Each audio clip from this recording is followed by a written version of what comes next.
Hey everyone, how's it going? This is Daniel with A10 Campsite. So as a U.S. Army infantryman who deployed to Iraq and Afghanistan, and as you know, this weekend is for remembrance to those that we lost and those that gave that ultimate sacrifice. And I want to go ahead and do a reaction video pertaining to Grunts in the Sky. So I'm looking forward to reacting to this video with you. So let's go ahead and check this out.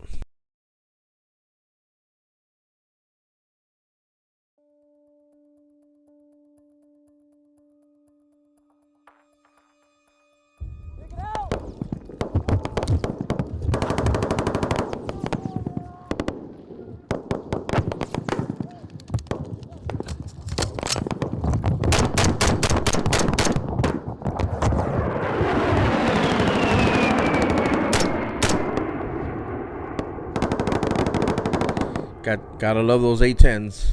Gotta love those A10s. It starts out as something that you've trained for all your life, trying to make a difference.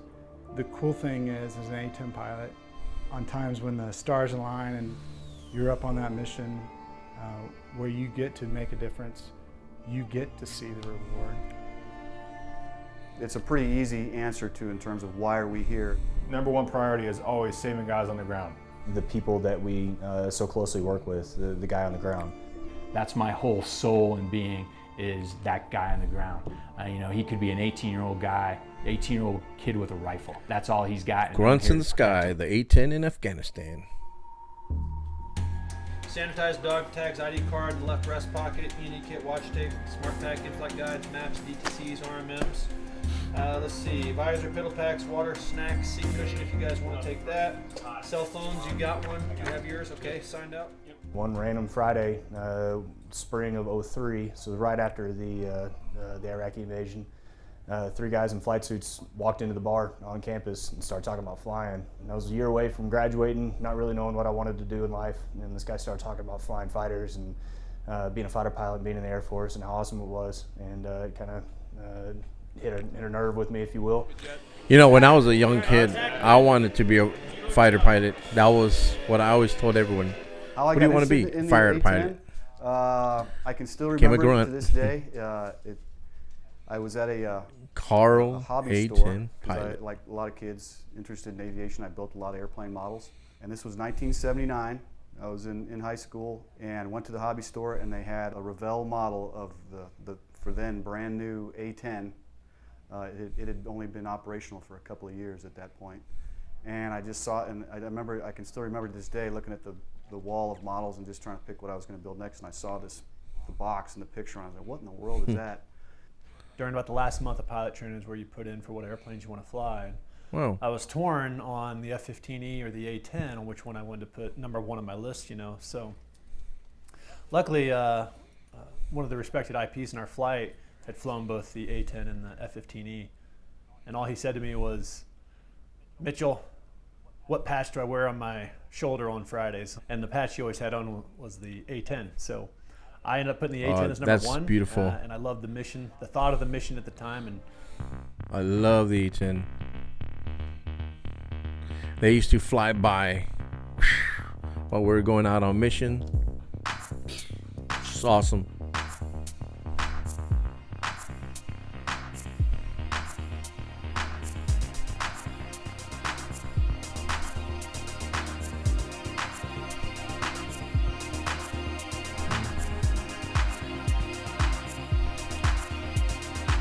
Nice.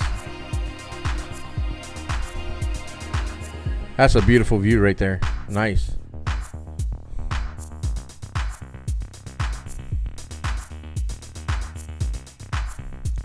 Look at that.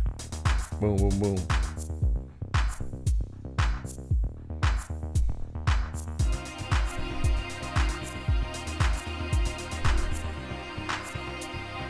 I'll probably throw up.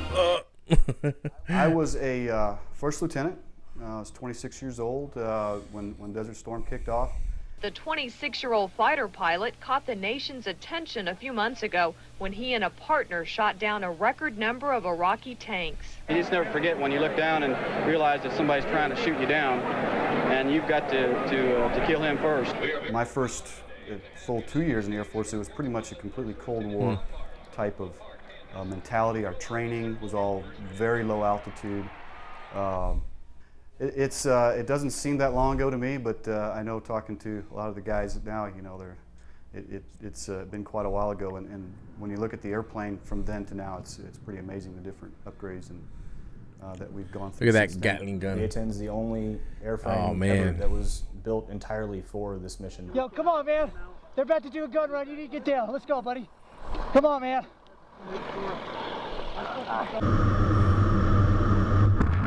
Woo! Oh man.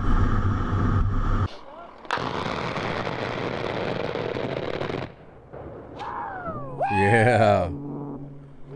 Bonk. A10 saving the day. Yep, that's how it sounds right there. There's just nothing that matches the devastation that gun can bring. Yep. Man, enemy would stop firing. They would go away. As soon as that A10 came around, they were gone. They didn't mess around. Hawk 640 cleared hot. 30 mil inbound.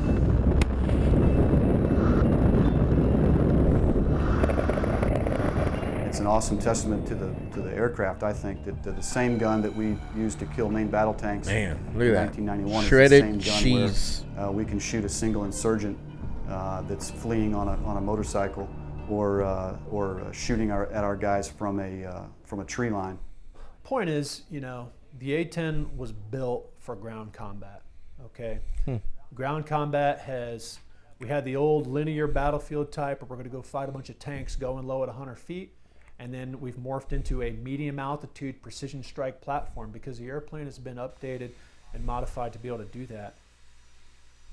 Yep, technology. Sensors are great. They're amazing. They enable precision strike. They enable us to generate coordinates that are pristine, that are right on the target. But that will never replace just, you know, looking right outside of my cockpit and looking at the battle space. What am I seeing out there, big picture? We do have this personal connection with the people that we so closely work with, the guy on the ground. We hear him getting scared. Request immediate re-attack. Same remarks, same restrictions. From last hits, north 75 meters. We hear him getting excited. Here we go. That's it. Good hit, good hit, good hit. Dash 2, I need you in the same remarks, same restrictions. We hear the bullets flying. Yep. Snap. Cop. Zip. We hear him taking cover. We hear him breathing hard, and it becomes a very personal mission, especially when you start hearing about guys taking casualties down there. You take that hits very, very close to home. Nobody ever wants to hear that. We care about guys on the ground. We do our mission in relationship to guys on the ground. We are support element essentially for the Army. Yeah.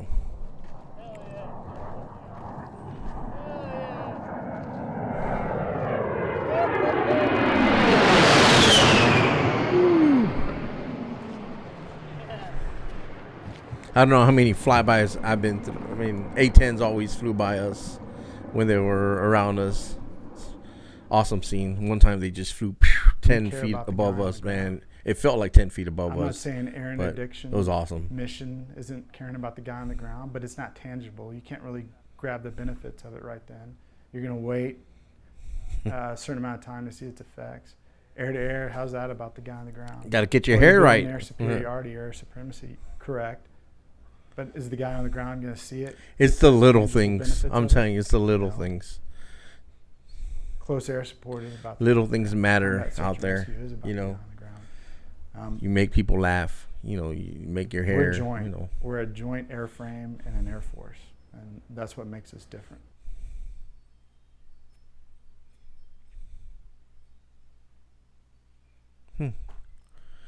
Early in the morning. Yeah, I went there once or twice, I think.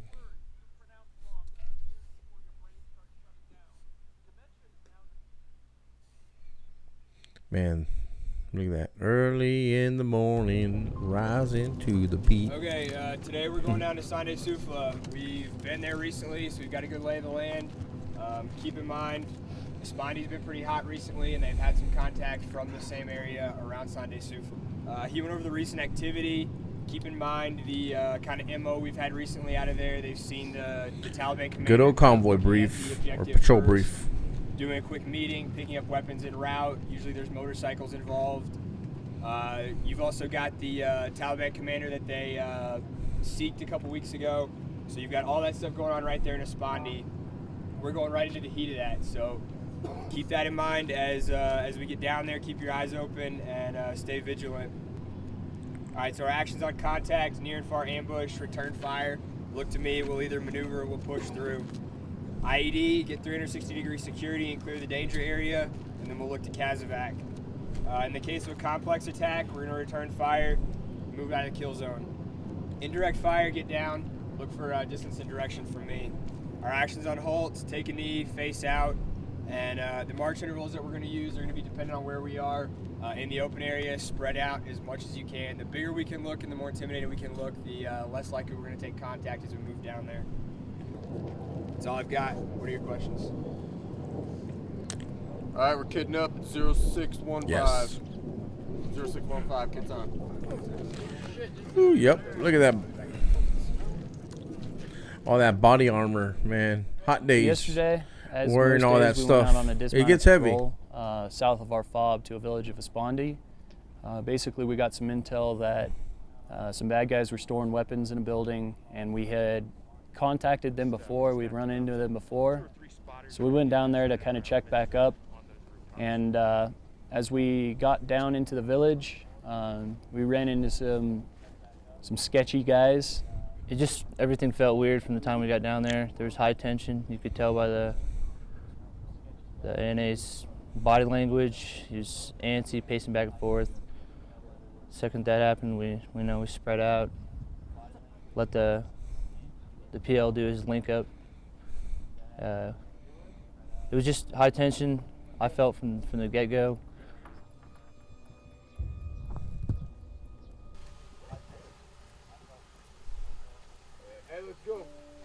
Yeah, you know, missions usually, average missions were like almost like 6-8 hours going out and about, depending on how far you were going.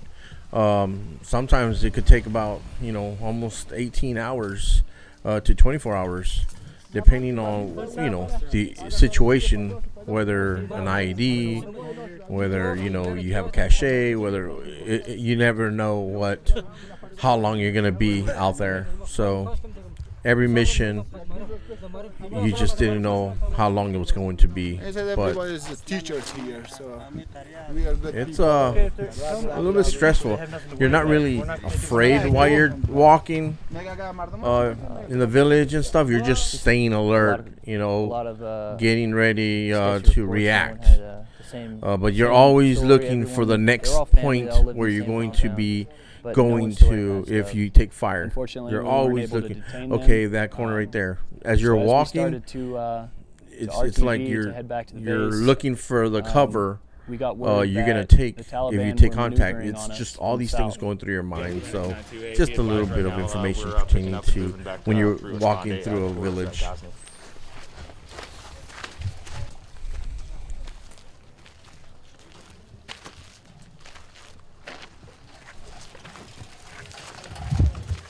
Now he's probably like looking around, but at the same time, all these things. Who's this guy? What is this person gonna do? Rear security. Where am I gonna take cover next? It's just so many things going on while you're out there.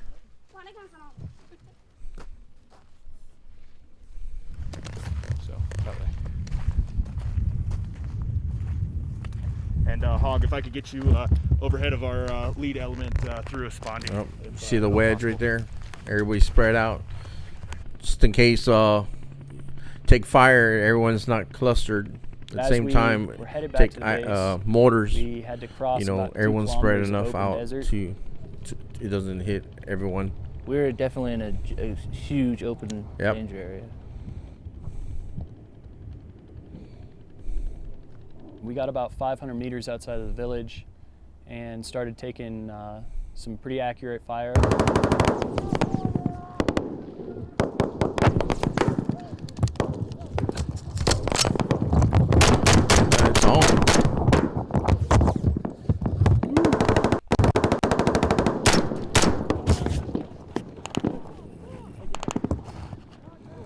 Oh, yeah.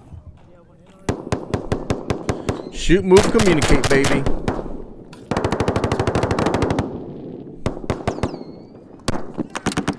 Woo, you hear that?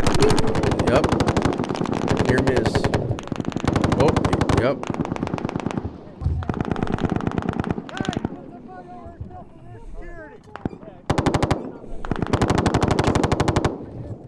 That white building. 427, send it. That's either the platoon sergeant, first sergeant, or someone. Shoot it. Woo, nice.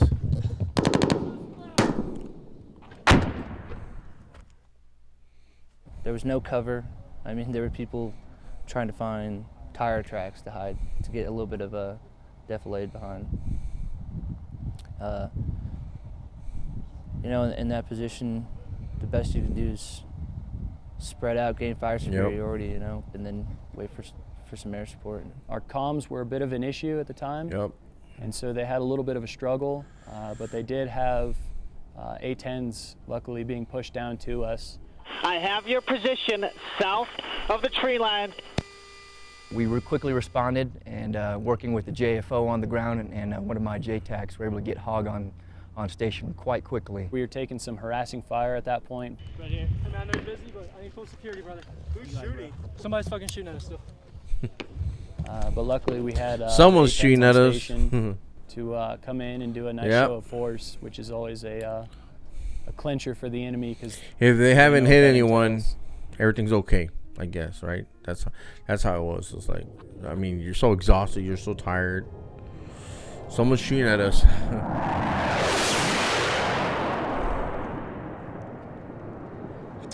Yep, there it is, the A10. Once they arrive, that's it.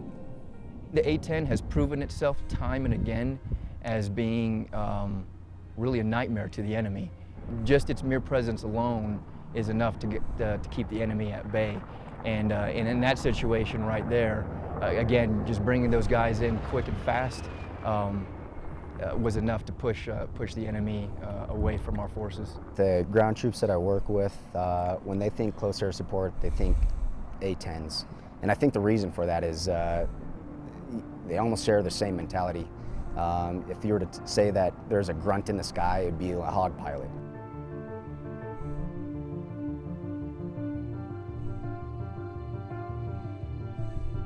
They're very user-friendly. I mean, any one of these dudes could pick up the radio if I get shot in the face and, you know, employ. Those guys are really professional, very well trained, and if, you know, you have a random Joe who doesn't know what to do, those guys can pull it from them.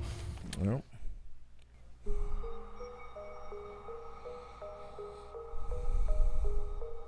To win a war, you need boots on the ground, and to have boots on the ground, you need support, and you need the right kind of support to have boots on the ground, and it's the A10, honestly. Even sometimes just a sound, or just telling the ground commander, hey, A10's on its way, or we have aircraft supporting the 5 mics, and you ask what it is, you say, hey, we got an A10 coming on. Yeah, it picks them up a little bit.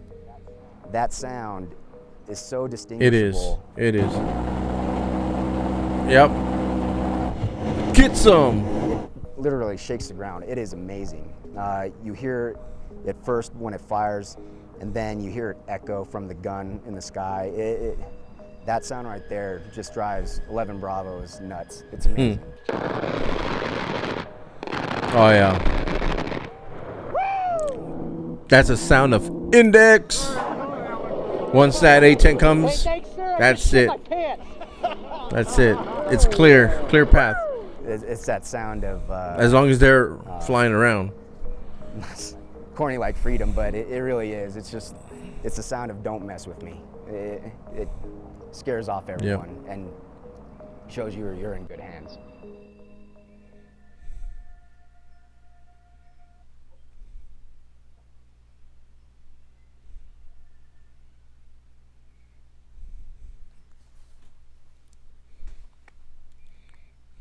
I think when people 10, 20, 30, 40, 50 years down the road look back on it, I think people will look at this airframe and it will always be known as an airframe that was, some people view it as ugly, who'd want to fly that thing? But you know what? It was an airframe that got the job done. It got bombs on target when it mattered most, and guys went home to their wives and kids because of the airframe. It makes it, it's very humbling. It's that we are so trusted and liked by the ground forces. I think yes, that's you something are. That, yes, you are. I'm very, very proud of. They love this airplane, and they trust us is the biggest thing. I mean, when you're shooting last night, we just looked at it, was between 65 and 100 meters away from the friendly guys, and for those guys to trust us to do that on a regular basis is very gratifying. I got the greatest job in the world, man. I get to fly fighters when people need me to do my job. I have the chance to save lives and make a difference on the battlefield. That is when you hear the machine guns going off in the background, when JTAG's screaming, the bullets are hitting at his feet, and you can hear the bullets pinging off the Humvee that he's hiding behind. And then all of a sudden you roll in, and, put some rounds down and take care of his problem for him. And then you can hear the relief in his voice. That is the most rewarding and fulfilling thing that I can think of. You've got a huge group of experts at what they do with a singular focus, and you can't really get that back once it's broken out. Awesome. Oh yeah. That was a cool video. It went by so fast. I was enjoying it so much that time blew by so fast. With A10s, a lot of times we would do our missions when we had that support, and there was always a timetable that those aircraft pilots would have patrolling their sector. So sometimes they would actually patrol an area in Afghanistan at a certain time, and a lot of times you can't have the A10s with you at all times in your AO, area of operation. So what they would do was they would patrol the whole area, the combat area in Afghanistan, right? But the way that they do it they break it down in timelines.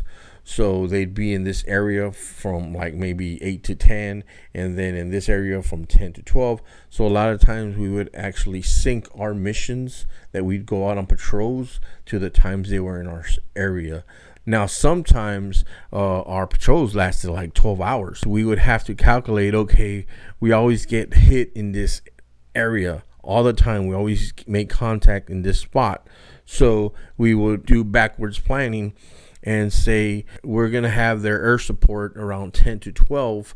Well, we would make sure that if we're walking, we wanted to make sure that we would get to that point where we always make contact around that timeline, or say 10 o'clock when we have that aerial support scheduled. That's how it usually worked when it had to do with, the grunts on the ground and then the grunts on top. But just an example, there was all kinds of other ways to coordinate with A10s and air support, but just want to share that insight with you pertaining to that. And thank you everyone who has served or is serving in the military. We appreciate your service. Please, everyone, stay safe out there during this Memorial Day weekend. Again, thank you so much for joining me on this reaction content. Please don't forget to subscribe, like this content. And as always, I catch you on the flip side.